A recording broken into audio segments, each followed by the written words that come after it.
First, Luka Dončić, 3 for 7 from 3. Lakers within 1. Late second quarter. Thunder out to an 8-point lead. Isaiah Hartenstein with the denial. Well, Dalton connect. Look at Hartenstein get up for the block. Thunder up 80-72 at the half. Let's go third quarter. LeBron James from out there. 28 points from James, 7 rebounds, 3 assists. Lakers within 4. Late third.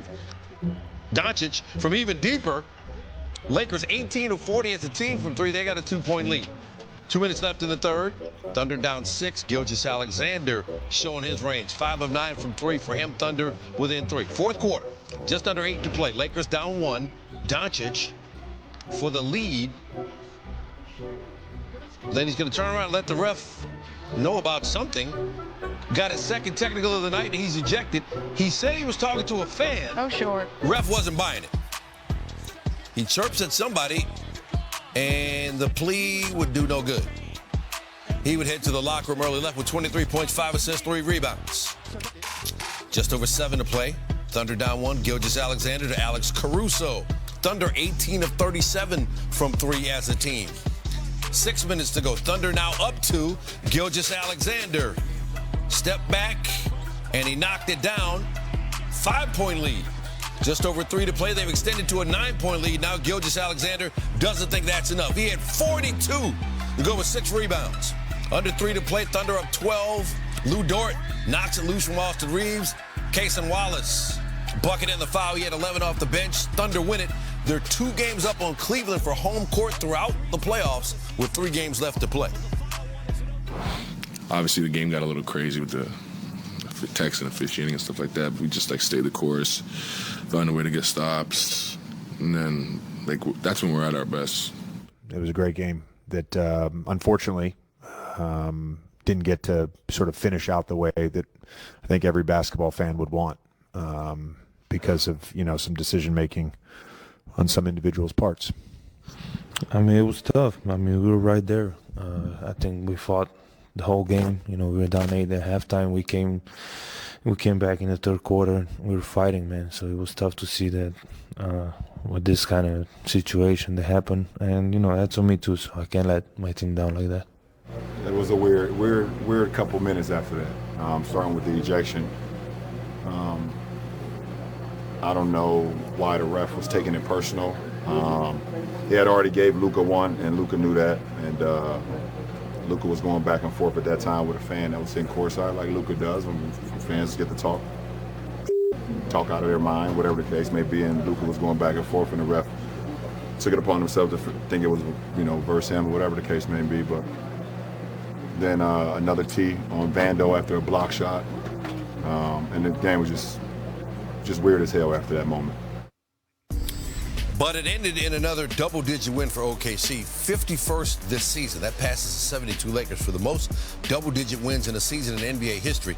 The next 4 teams on this list, including legendary teams like the Warriors in 2017 and Michael Jordan in the 96 Bulls, all won the NBA title. OKC can keep adding to their total of games left against the Suns, Jazz. Here on ESPN Radio, ESPN2.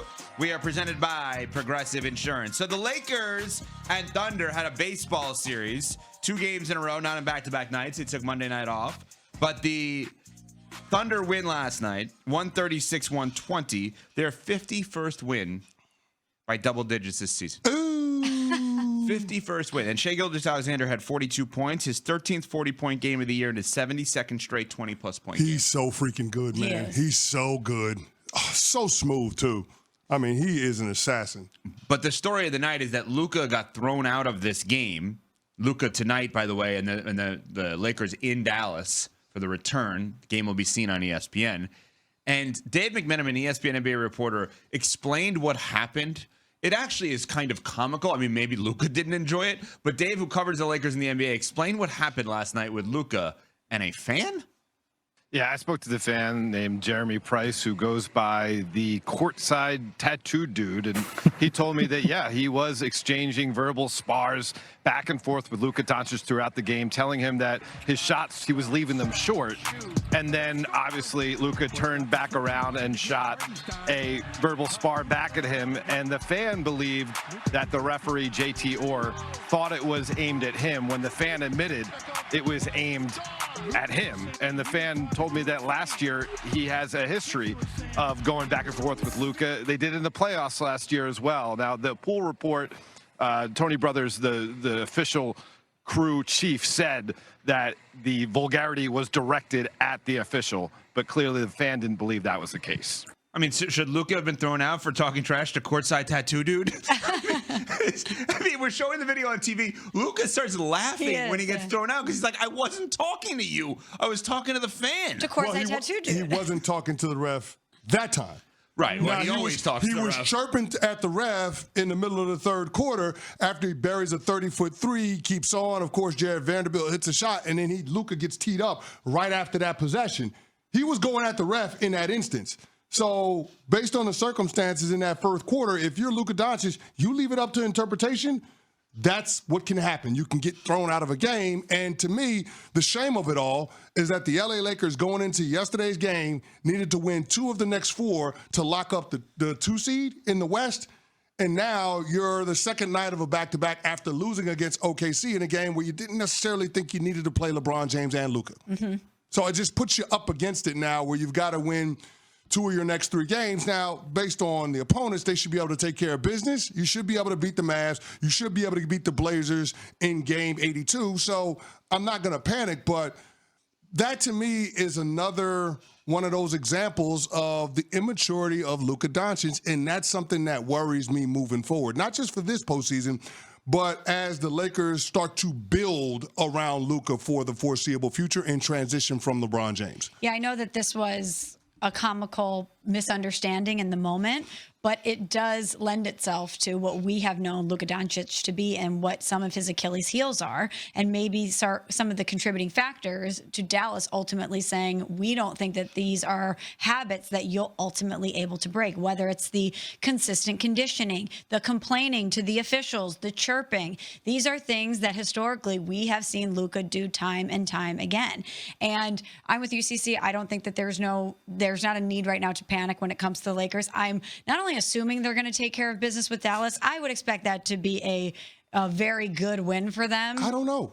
Okay. I don't know. And the reason why I don't know is because it's going to be emotional for Luka, and he just got tossed from the game the night before. But I would think you would hope in that instance he would be able to channel it in order to get his revenge or to make a statement. I would hope. You're absolutely right. They are a more talented team than the Dallas Mavericks. Yes. So there is no excuse for them losing, even if it's a second night of a back-to-back, even with your 2 stars being nicked up. They should be able to win that. And I misspoke. I said the 2 seed. It's the 3 seed that they have to lock up. They get 2 wins. They'll lock up the 3 seed. So that's what the Lakers need to be focused on in order to position themselves and to be on the other side of the bracket with OKC. So the next time you face that team, if you do play that team, would be in the conference finals. That would be the preference. But again, this is another one of those instances where I'm just looking for Luka to grow up just a little bit. I was told when he got traded to LA, oh, he's going to be around LeBron James. Oh, he's going to be around JJ Redick, somebody he has a relationship with. Maybe he'll be able to develop in that way. Maybe he'll be able to have, more maturity.